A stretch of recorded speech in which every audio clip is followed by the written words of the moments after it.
I've created my first enterprise, and I realized the value of time and how valuable time really is. Entrepreneurs see the value of time and they rent other people's time, and 96% of the people out there trade their most valuable asset, which is time, for money. There's nothing wrong with it. That's just how it is. When you make a $40 profit in a 10-minute transaction, you can't go pack and work for $5 an hour. I made a decision that I was going to pursue profits for the rest of my life. The multifamily game is not a speculation game. It's a numbers game. Interest rates have an impact on it. Before we even buy our real estate, we're going to stress test our own deals. No matter what the goal is, you can always expand on the goal. You want to get to a position where you're consistently uncomfortable. You're consistently expanding. If you're not expanding, you're contracting. And if you're contracting, you're dying.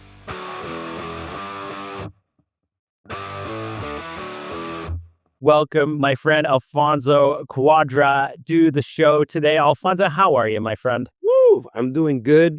A little cloudy outside. We got technical difficulties, but we're still shining, baby. We're still shining. I think we're back. We're back in business. And for everybody, I actually just got kicked out. This is our second time trying to record this. So you know what? Things happen in business. We got to roll. And I appreciate your patience, but so excited here today. And it's always been a pleasure connecting with you and chatting about everything. But I want to hear a little bit more today about your journey. I haven't heard this before. I'm excited about it because I know where you're at today, but maybe just share your story with everybody who's listening. Yeah. So take one. You said you wanted me to go to day one. Let's go to day one. So all the way back. I was sharing a story about how I wanted MJ shoes, Michael Jordan shoes. If you remember, late 80s, early 90s, everyone had to have these, Michael Jordan shoes. And I remember talking to my mom and begging and like, Mom, please. And my mom just said, no, we can't afford these shoes, right? So, I was trying to figure out how to get these shoes. I try to get jobs. I try to do all these things. Nobody was hiring at, a 12-year-old. I think it might have been about 12 years old. And we lived in Ottawa housing, right? Social housing. I gave you a little bit of my background. I came here as a refugee. My mom had $30 in her purse. We had 2 pieces of luggage, and that was it. That was our whole life. And so, we're very poor, and Michael Jordan shoes would probably be our entire food budget for the entire month.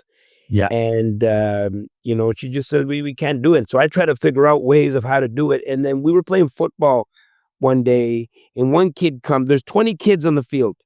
And one kid comes and he says, I'm moving next week or something, and I have this paper route. Who would like my paper route?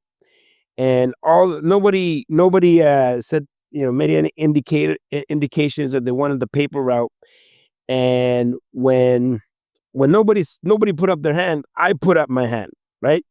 And I said, what is that? What is a paper route? He's like, yeah, you deliver the papers, you get paid. And I'm like, how much you get paid? Well, the entire route was an entire building, an apartment building. And it was $400 a month. Beautiful, right? For sure, I can get my MJ shoes like that. So I started doing the newspapers. Now, the good part is I'm getting paid $400 a month for a 12-year-old in the early 90s. I mean, that's a lot of money. The issue for me was that the paper route had to be delivered after school and early morning, Saturday and Sunday. So as you know, Bob, that's prime time cartoon watching time, right? Yes. So I had an issue, right? I of course, I enjoyed the money, but it was, definitely taking away something I love to do. And so I got my MJs. I'm sitting at my buddy's Johnny's house. And he's looking at me. He's like, whoa, where'd you get the shoes? And I told him I got them at Foot Locker or whatever. I can't remember the place. And he says, how did you get them? And I said, well, I got a gig. I got this gig. And he's like, well, I wish I had a gig. And I was like, Johnny, you know what? What if I could have you help me with these, the deliveries? So you do the deliveries and I do the collections at night. So yeah, I don't know if you remember, kids used to deliver the papers and then they used to collect the money and then bring it to the supervisor, right? Yeah. And now adults are delivering newspapers, or I don't even know if newspapers are being delivered anymore. So Johnny became my first employee. And so he would do the deliveries after school and Saturday and Sunday morning. And I was able to watch my cartoons, and I paid Johnny $200 a month. Yeah. So now I'm clearing $200 a month, and my responsibilities are to oversee the operations, right? So I would go and talk to all of the clients, right? Make sure I can collect the money. My issue was I used to deliver the papers. I was so tired, and then I would be too tired to go and do the collections. And so now I was able to do the collections, and it was only like a couple of times in the evenings. And then I would now get in good with the supervisor, because now we're making all our collections, and all the money's coming in. So he's like, "Would you be willing to take a second paper route?" And so where I lived, this one building, 27 stories, and this other building was probably a smaller building, maybe about 14 stories. So that smaller building was $300 a month. And so new problem again. I'm clearing $200 over here, but now I got to put my time over here. And so I hired Sammy, which was my second employee. So now, I'm making $150 over here, $200 here. That's $350 a month. And now I've created my first enterprise. And I realized the value of time and how valuable the time really is. And that's what it comes down to, right? So entrepreneurs see the value of time, and they rent other people's time. And 96% of the people out there trade their most valuable asset, which is time, for money, right? And so there's nothing wrong with it. That's just how it is. And so that was my first experience of being an entrepreneur.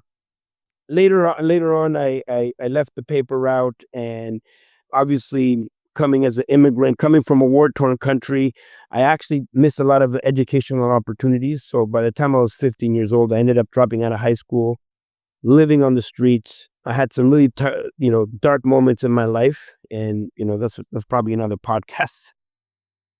But at one point, I was panhandling for change, right? So things got really, really bad for me. And so I had a life-changing moment. When I was 17, I became a dad. Actually, my daughter, okay, that was born September 22nd, 1995. This is her birthday today, to be exact, Amazing. right? It was 30 years ago. 30 years ago she was born. I was a 17-year-old kid, and now I'm a father. And the second I left the hospital, I said to myself, I gotta do something, right? I tried to get a job. That job, paid $5 an hour. It wasn't going to be good enough. And so one of my first paychecks, what I decided to do is start a business. So I went to Toronto. So I live in Ottawa. I went to Toronto, Yonge Street. You used to have some of these, street vendors, and they would sell jeans and t-shirts. And I bought them in bulk with my first paycheck. And so I brought those to school the next week. And a pair of jeans that I bought for $20, I was able to sell it for $60, making my first $40 profit. Now, when you make a $40 profit in a 10-minute transaction, you can't go back and work for $5 an hour. And so I made a decision that I was going to pursue profits for the rest of my life.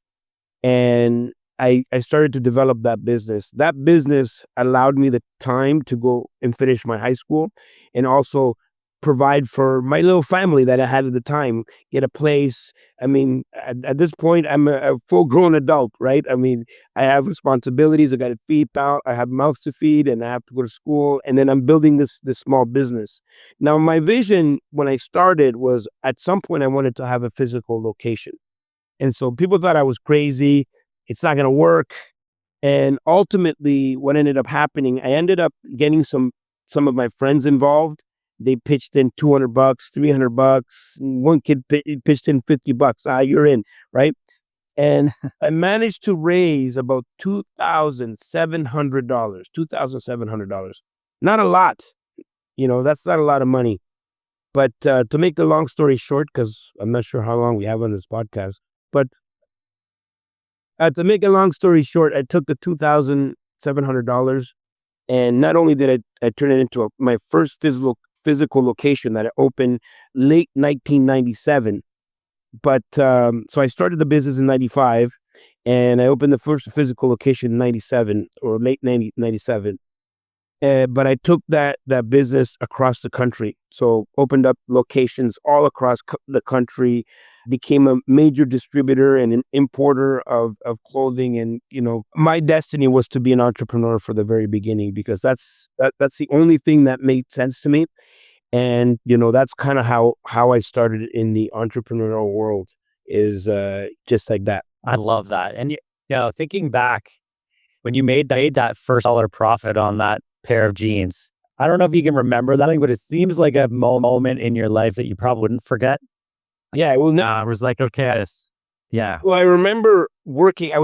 My first job was a dishwasher. My first and only and last employment. I was a dishwasher, 17 years old. So you're pretty much at the bottom of the food chain when it comes to restaurants. Like when there's yeah, cleanup in the bathroom, guess what they call is the dishwasher, right? And by the way, dishwasher, the person that's handling your dishes, goes and cleans up messes in the bathroom. I hated that job. I hated that job. I hated the boss. I hated everybody there. And it's just like, is this my life? You know what I mean? Is this how I'm 17 years old. I'm having this moment, right? It's like, oh my God, like, what am I going to do with my life?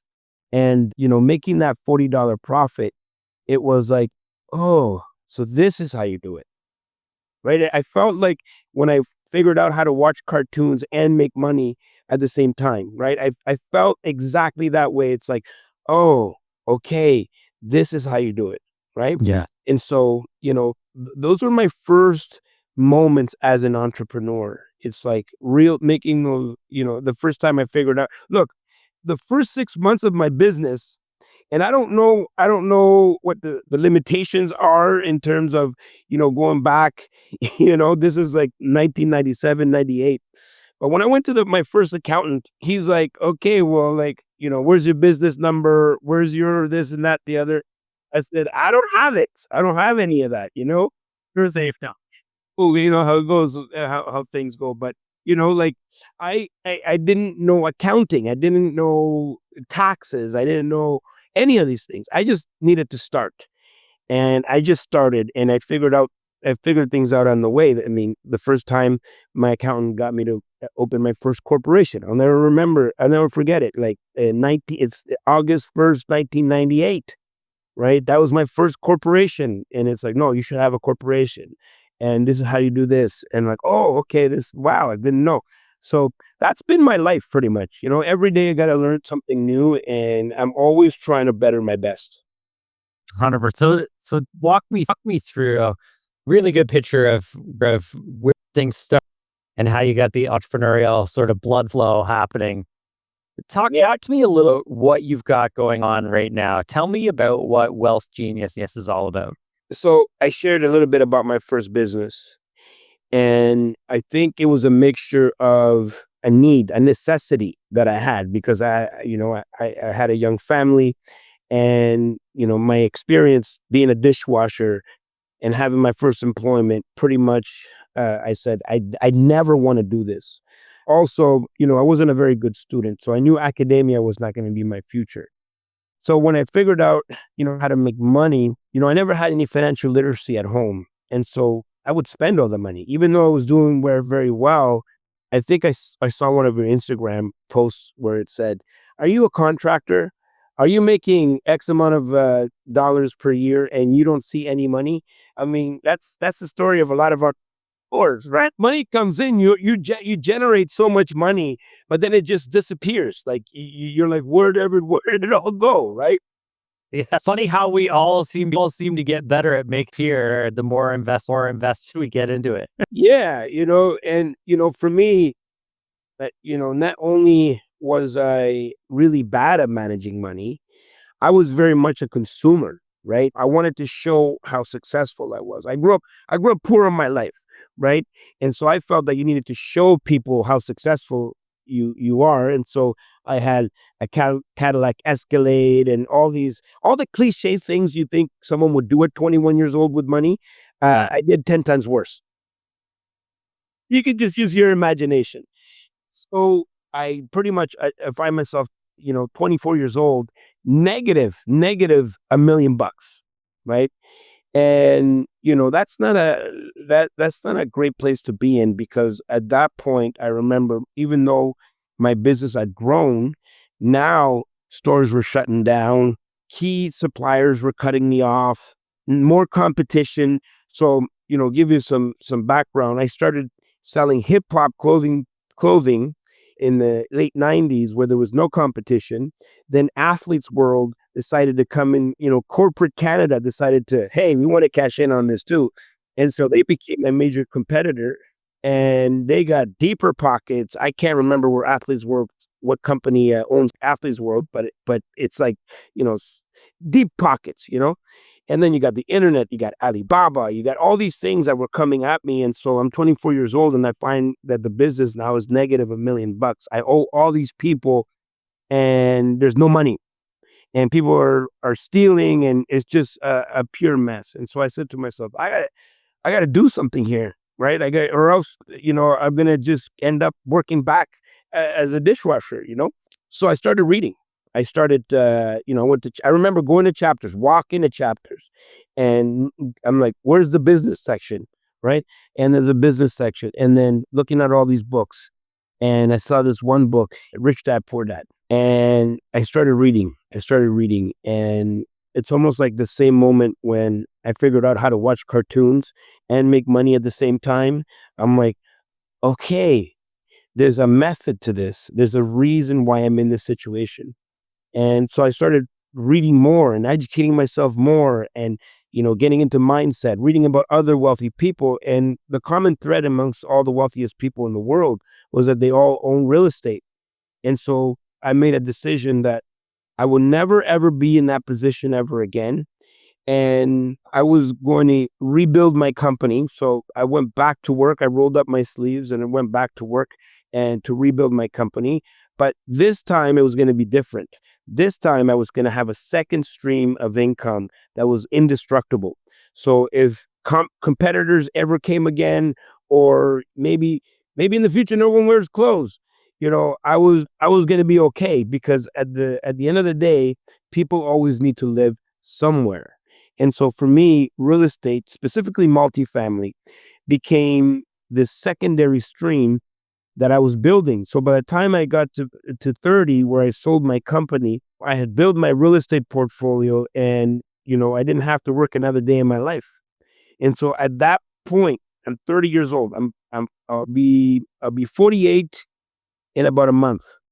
So 30 years old, I'm like, okay, what am I going to do with the rest of my life? And so what I wanted to do is help as many people as possible achieve financial freedom through real estate. Because at that point, at 30 years old, I did it, right? I didn't have to work another day in my life. I had all of my time back, very similar to being 12 years old. And I figured out how to get my time back and, watch cartoons and make money. That's kind of what I figured out at 30 years old, how to do that with real estate. And so I wanted to teach people that, right? I was so passionate. I'm not a speaker. I mean, I was not a trainer, but I was so passionate and obsessed over the subject matter that it just oozes out of my body, and people get it. They get the importance of building, some of these streams of income, that even though they have a job, at some point, these things are going to be there to back them up. And so I became known in the industry for real estate. I've trained like thousands of people since then, and created thousands of millionaires through real estate. And so at some point, other companies started to hire me to do training for their, like, real estate training for their students. And I was happy, that I was being flown all over all over Canada and the US, first class, everything, and everything was good. And then COVID happened, and all of those events went away. And I thought, okay, what am I going to do? Well, I started Wealth Genius at that point in time. And so it was going to be a tight knit community, like minded people, and we wanted to teach the strategies that we're working now. We, in real estate, in this educational space, there's so much to learn. People get so confused. I like to focus on certain things, strategies that work, like multifamily. And so that's what I did. I did that, from the very beginning. And, from COVID till now, we've grown the community. It's a member-based community. So people have to have a membership, but 1,500 members right now across. Wow. That's pretty awesome. And so I've had the pleasure to join Alfonso at some of his events.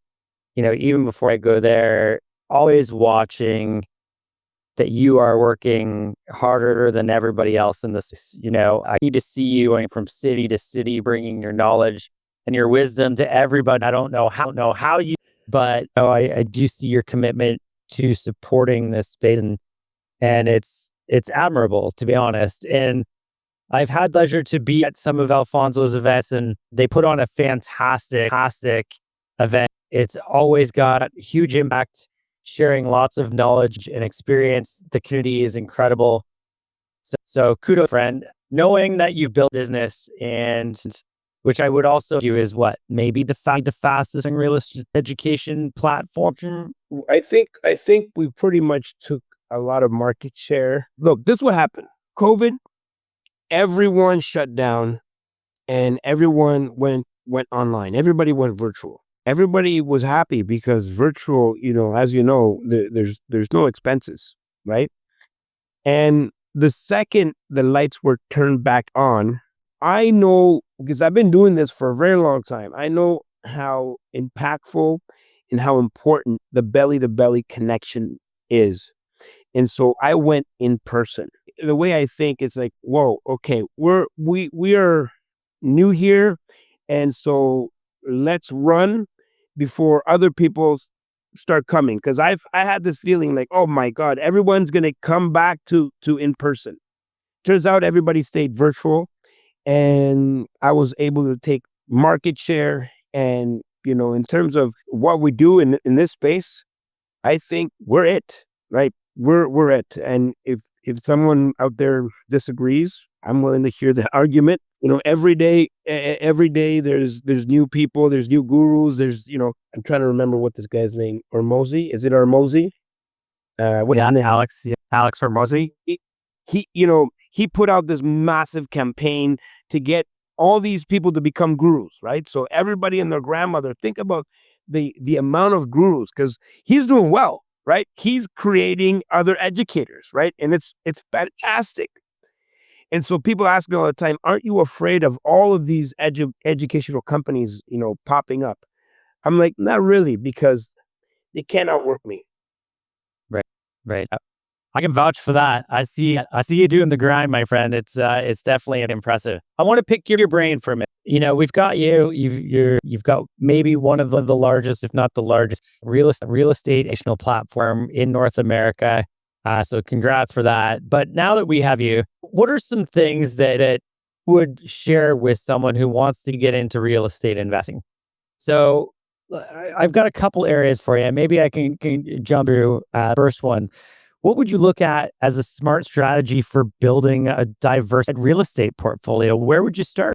I would not go to diversity in strategies, but I would go deep on a strategy and diversify myself through markets. Yeah. That's what I do, right? I looked at all these things, 25 plus years ago, when I was transitioning from being in business to a full-time real estate investor. I studied on what the wealthy were doing. The wealthy are not buying triplexes and duplexes. They're buying significant, larger commercial assets. That's what the wealthiest families have. Hotels, retail, office, industrial, storage, multifamily. So if you look at the wealthiest people in the world, they own real estate in one of these sectors. Now, when you look at the average person that's just getting started, all of these, out of all of them that I just described, they will be impacted during economic uncertainty, except for multifamily. And so Multifamily just happens to be this asset class that, because of the nature of what it is, you're getting commercial financing, so it's easier to finance. You're buying a building which comes with a caretaker and a property manager and an asset manager. It's almost like you have a little business, a little franchise, if you will, right? Yeah. And when you tap into economies of scale where you have more money coming in to pay more of those expenses, now things make sense. And so, if someone's getting started, I would say a lot of people spend a lot of time playing small. And what happens is that, okay, you take your time and you build up your confidence, but you waste a lot of time with the wrong properties. And so there's nothing wrong with getting the education first and making a jump into multifamily. I have lots of students that have skipped the duplex and triplex and have gone to a fourplex, have gone to a sixplex, have gone to a tenplex.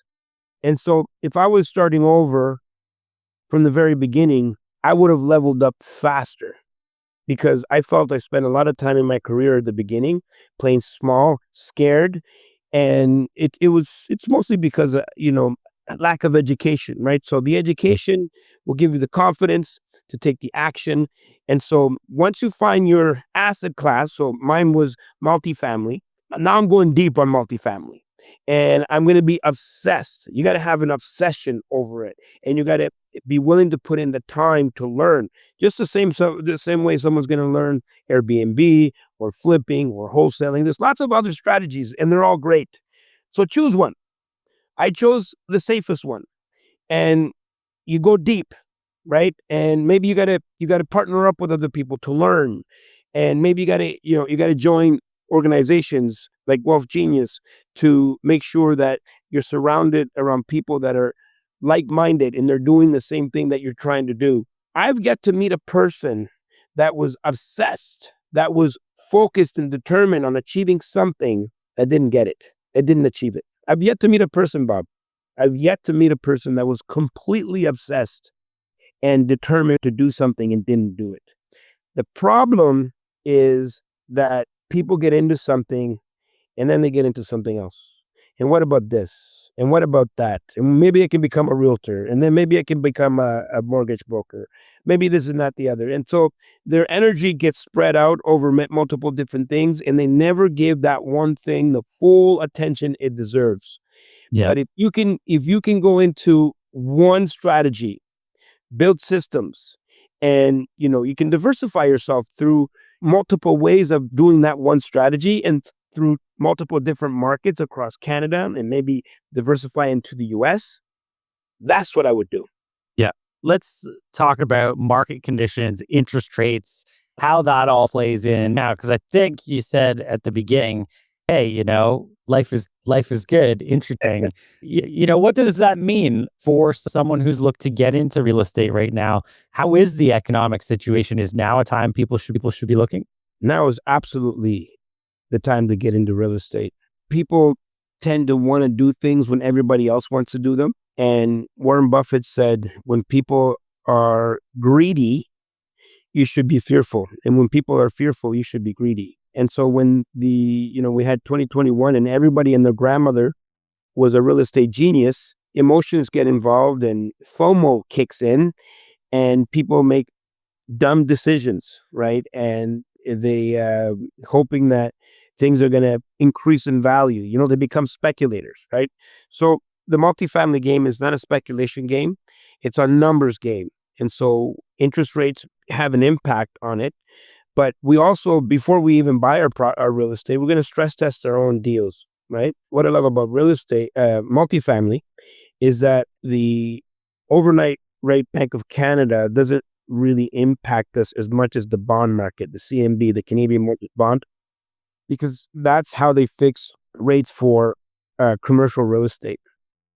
And so the beauty about commercial real estate is that you're going to pay the lowest interest rates, longer amortization. So that means that the properties are going to cash flow more, smaller loan to values. The person that you're buying the property from is also an investor. And so where we are in the market right now is actually an incredible time to to get into real estate. We are currently going through the biggest wealth transfer in human history.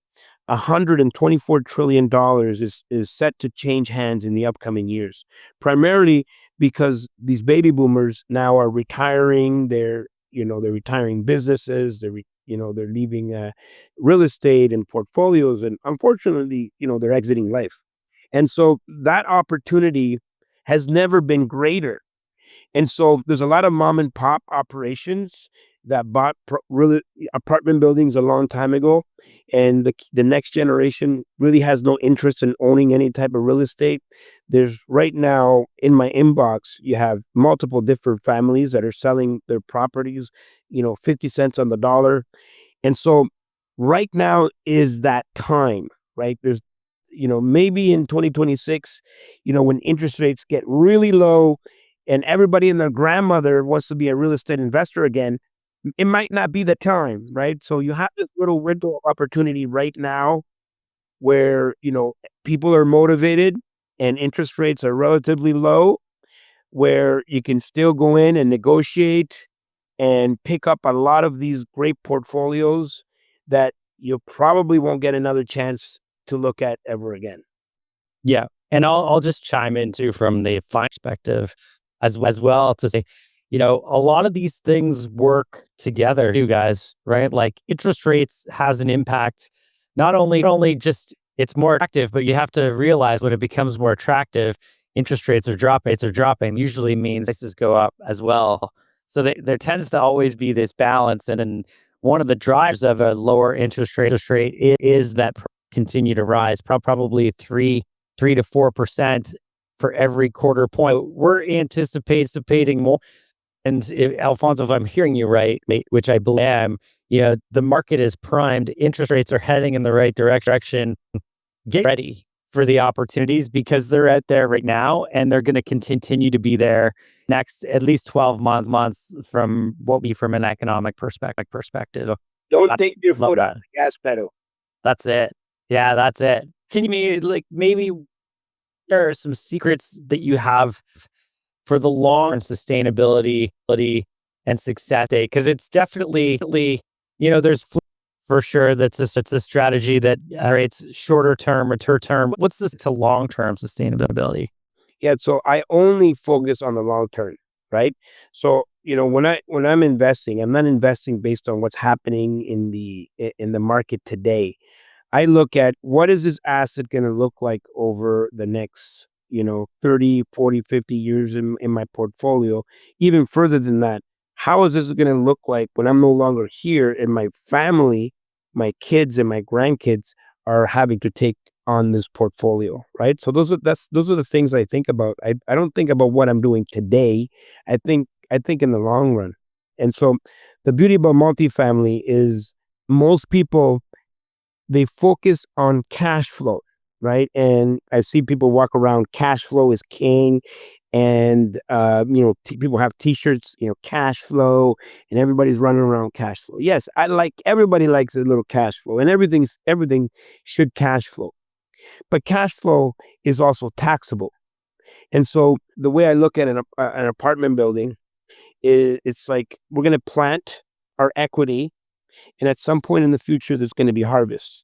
And so what people don't consider is the other profit centers within an apartment building. You got mortgage pay down, you got natural appreciation, you got forced appreciation, you got depreciation. So what's happening is that there's other things that are operating in the background that most people don't consider. So when they look at the cash flow of an apartment building, you're like, wow, what is this? How many of these do I have to own to replace my income? Yeah. So that's short-sighted, right? That's like people that want instant gratification, right? And so, if you compare from a cash flow perspective, you're really going to be, you're going to be surprised, right? But the objective of the investor is that now we get to improve our property because the value of an apartment building is based on the income and expenses. So income minus expenses gives you your net operating income, and that's how apartment buildings are evaluated. And so when you improve that net operating income, you instantly create value. And so your job through the first 5 years is to manage that property well. First of all, you got to stabilize it, then you got to optimize it, then you got to maximize it. And so over the 5 years, you've increased the rents, reduced the expenses. Now there's going to be a harvest. So at the beginning, you plant your equity. Now, 5 years later, there's going to be a harvest where you've created forced appreciation. There's been natural appreciation. That's just an offset of the inflation. And then there's been significant mortgage pay down. Now, as an investor, you're going to go back and you're going to refinance your property. You're going to pull out money tax free. And to me, tax-free money is better than cash flow taxable money, right? So most people forget that this happens with every single piece of real estate, but with multifamily, it happens at scale.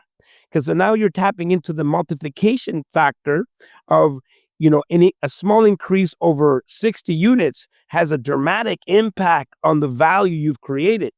So that small seed of equity that you planted on day one, 5 years later, you're maybe pulling out 800,000 tax free.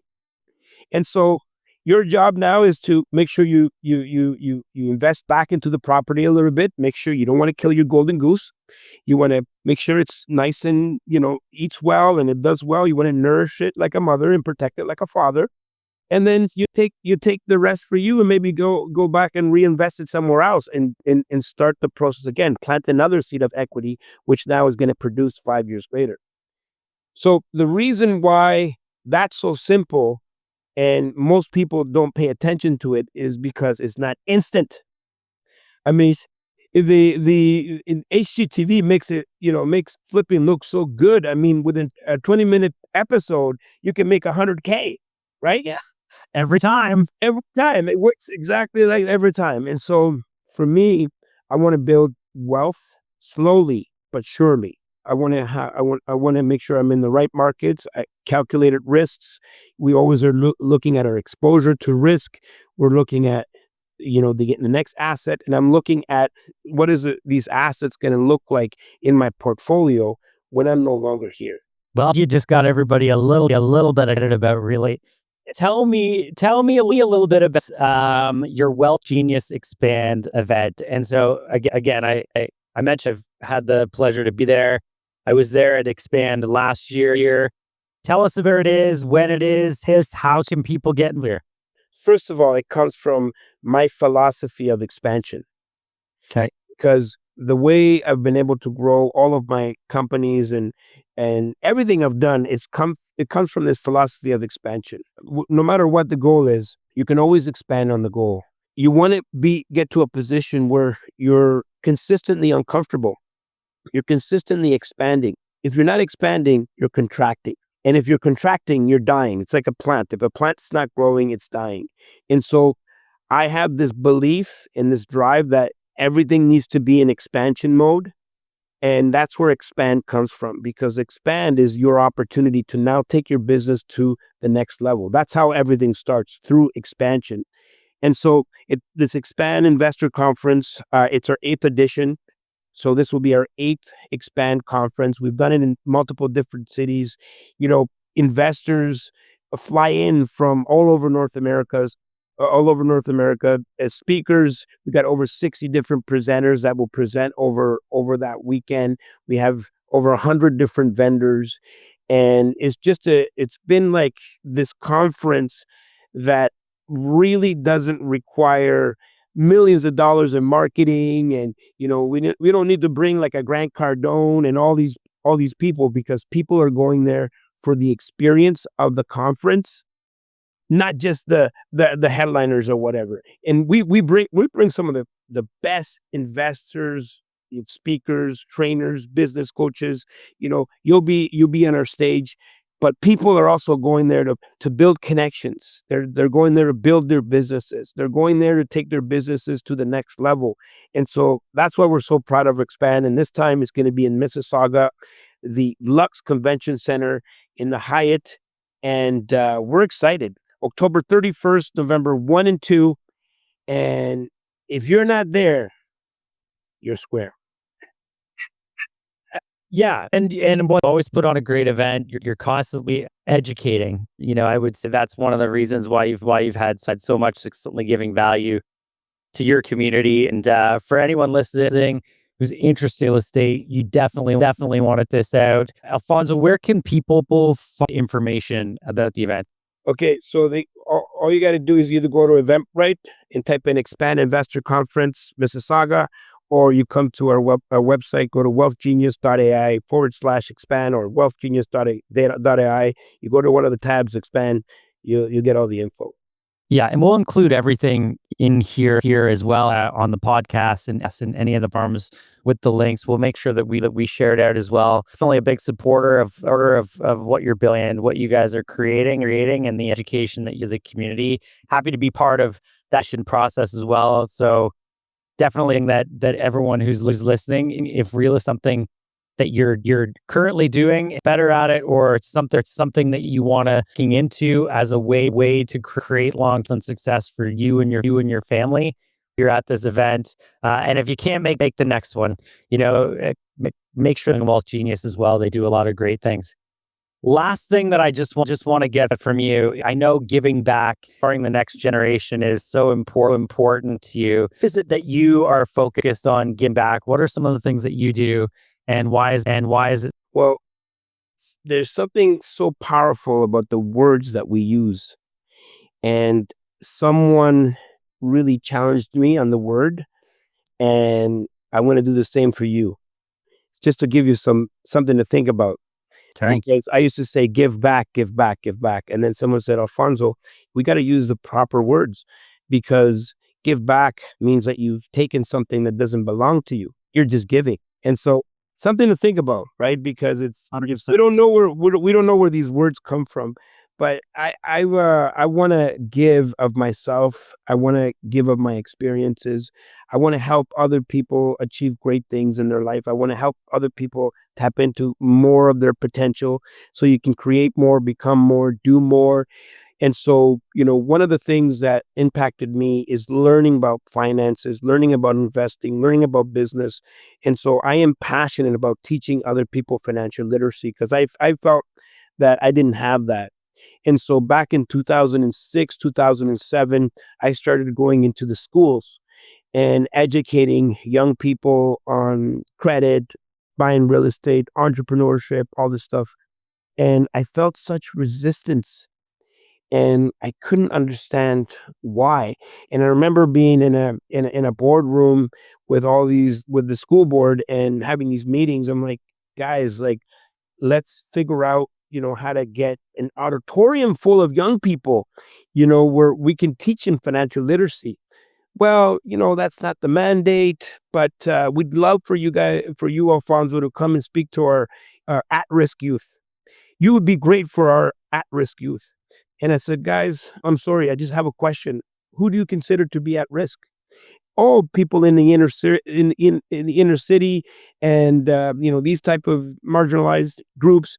And I'm like, all young people right now are at risk, because the world is changing faster than how they're being taught and what the educational system can offer at this point in time. And so I remember being so frustrated, and I thought someone should do something about this. And then I realized that maybe that should be me, right? And so back in 2015, we started the Cuadra Youth Foundation with the mandate of teaching financial literacy to young people globally.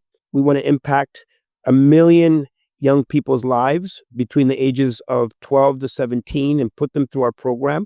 Currently, we have put 7,500 kids through our program. That mission has extended to other countries, developing nations. We went to the Dominican Republic. We went into the schools. We brought school supplies. And recently, we started working with Tara from Freedom Tree, and we did an incredible financial literacy event in Sierra Leone, Africa. And along with that, we're building a school in Africa. So all of that giving has resulted in young people's lives being changed, And some of these young people's the businesses that they've started, it's been incredible and so fulfilling. Love that. That is super awesome. And the giving, not giving back, but giving is definitely extremely powerful for everybody.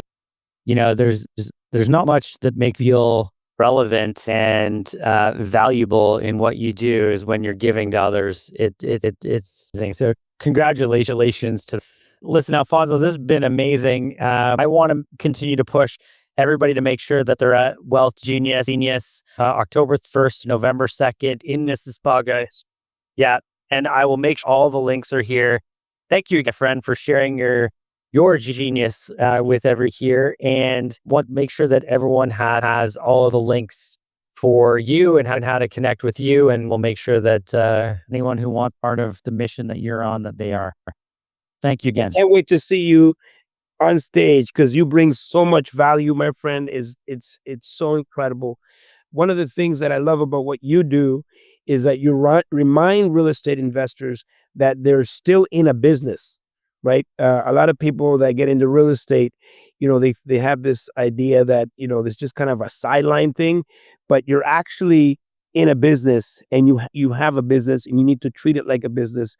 And so you bring that aspect to it, and your presentation is incredible. So I can't wait for the people that haven't seen you yet to come and see you at Expand, October 31st, November 1 and 2, Mississauga. Get your tickets, be there or be square. Everybody, this is my friend Alfonso Cuadra. Thank you, my friends. This has been The Wealthy Entrepreneur. We are here to empower our entrepreneurs with informed financial information so that you guys can make decisions, because I truly entrepreneurship is the most positive energy and shift, positive change in the world. So we are here to support you along that journey. I'm Govro. It is always a pleasure to have you here. If you have any comments, questions, drop it in here, and we'll make sure that we get back to you. Make sure to follow. We release a new episode and I would love to see your smiling face of this podcast next time. Again, thank you for joining us today. With my Alfonso here, and look forward to seeing you guys again next time.